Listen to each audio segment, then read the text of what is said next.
اسلم شاید لاہور ریل گاڑی اپنی منزل کی جانب تیزی سے رواں دواں تھی۔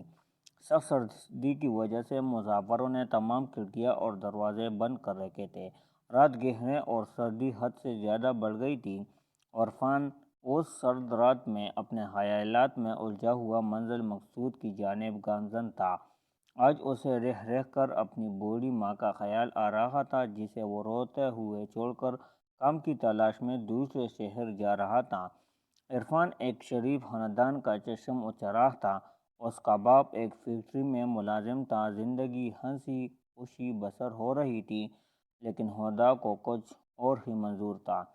ایک دن عرفان اسکول سے واپس گھر آیا تو گھر پر ایک بری خبر اس کی منتظر تھی۔ اس کا باپ آج ان دونوں چھوڑ کر اپنے خالق حقیقی سے جا ملا تھا۔ عرفان کی ماں کا رو رو کر برا حال تھا۔ خود عرفان کی حالت بھی ماں سے مختلف نہ تھی۔ عرفان کو اپنے باپ کی موت کا بے حد دکھ تھا، لیکن صبر کے سوا اس کے پاس کوئی چارہ نہ تھا۔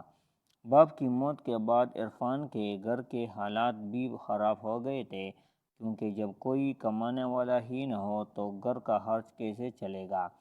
عرفان ایک باضمیر نوجوان تھا۔ اس سے یہ برداشت نہ ہو سکا کہ اس کے ہوتے ہوئے بات فاقوں تک پہنچے۔ اس لیے عرفان نے اپنے شہر میں کام کی تلاش شروع کر دی، لیکن اسے ہر جگہ مایوسی کا سامنا کرنا پڑا۔ آخر تنگ آ کر اس نے اپنی ماں سے دوسرے شہر جانے کی اجازت مانگی۔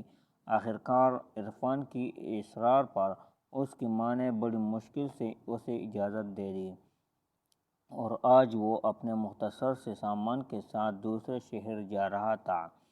ٹکٹ دکھاؤ، ٹکٹ چیکر کی کرہت آواز نے اس کے خیال کا تسلسل توڑ دیا۔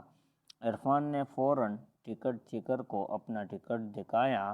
ٹکٹ چیکر نے ٹکٹ دے کر عرفان کو واپس کر دیا اور آگے بڑھ گیا۔ عرفان نے گھڑی میں وقت دیکھا، رات کے 3 بج رہے تھے۔ کچھ دیر بعد اس کا اسٹیشن آ گیا اور عرفان اپنا سامان لے کر اسٹیشن پر اتر گیا۔ اسٹیشن پر اترتے ہی اسے ہوا کا ایک تیز جھونکا لگا، جس سے اس کا جسم کانپ کر رہ گیا۔ رات ابھی کافی باقی تھی، اس لیے عرفان نے سوچا کہ صبح ہونے تک اسٹیشن پر ہی سویا جائے۔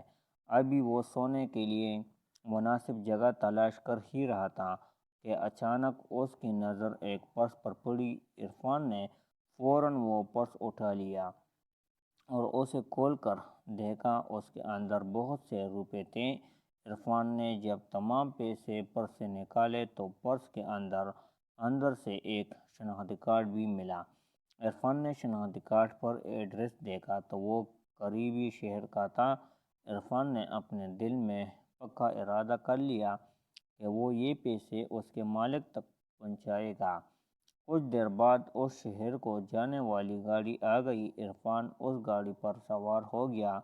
بہت جلد اس شہر کا اسٹیشن آ گیا۔ عرفان گاڑی سے اترا اور مکان تلاش کرنے لگا۔ سورج اپنی کرنوں سے روشنی پلانے میں مصروف تھا۔ کچھ دیر بعد عرفان ایک مکان کے سامنے کھڑا تھا۔ مکان ایک بہترین طرز پر تعمیر کیا گیا تھا۔ عرفان نے کال بیل بجائی۔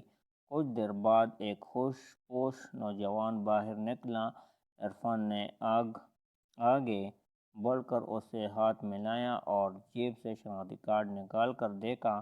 شناختی کارڈ پر اسی شخص کی تصویر لگی ہوئی تھی۔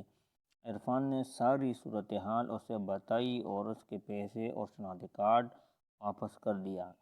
وہ شخص عرفان کی ایمانداری سے بہت متاثر ہوا۔ عرفان کو اپنے ساتھ اندر لے گیا۔ اس شخص نے عرفان کی خوب خاطر مدارت کی اور دوسرے شہر آنے کی وجہ پوچھی۔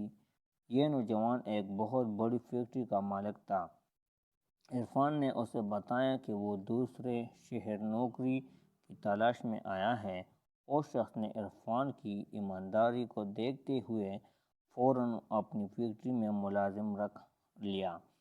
عرفان بھی بہت خوش ہوا کہ اسے اس کی ایمانداری کا پھل مل گیا۔